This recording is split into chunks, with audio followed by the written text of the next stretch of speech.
டே 5 கிட்டத்தட்ட ஒரு 100 கிராம் பப்பாளியில் 32 கலோரிகள் தான் இருக்கு. இதில் உள்ள அதிக அளவிலான ஆன்டி ஆக்சிடென்ட்கள் மற்றும் நார் சத்துகள், வைட்டமின்கள் உடல் எடையை குறைக்கிறதுக்கும் தேவையற்ற கொழுப்புகளை குறைக்கிறதுக்கும் உதவி செய்கின்றன.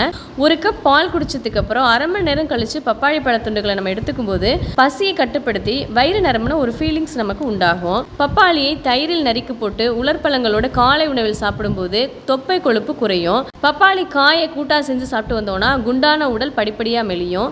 சிலருக்கு வெறும் பப்பாளியை சாப்பிட பிடிக்காது. அப்போது பப்பாளியை சிறு சிறு துண்டுகளாக நறுக்கி அதன் மீது கொஞ்சம் உப்பு, மிளகுத்தூள் தூவி பப்பாளி சாட் மாதிரி செய்து சாப்பிட்டு வரும்போது சீக்கிரம் தொப்பை கொழுப்பு குறையும். உடல்ல உள்ள நச்சுக்களை வெளியேற்றி விஷக்கிருமிகளை கொல்லும் ஆற்றல் பப்பாளிக்கு இருக்கிறதுனால எலும்பு, பல், கண், நரம்பு இது சம்பந்தமான பிரச்சனைக்கும், சிறுநீர் பையில் உள்ள கல்லை கரைக்கிறதுக்கும், ஆண்மைத்தன்மை அதிகரிக்கிறதுக்கும், ரத்த விருத்தி உண்டாக்கி பீரியட்ஸ் ப்ராப்ளத்தை சரி செய்யறதுக்கும், ரத்தத்தில் உள்ள சர்க்கரையை சரி செய்யறதுக்கும், செரிமான கோளாறு நீங்கி மலச்சிக்கல் சரி செய்யறதுக்கும், சரும பளபளப்பு உண்டாகிறதுக்கும் தினமும் பப்பாளியை எடுத்துக்கலாம்.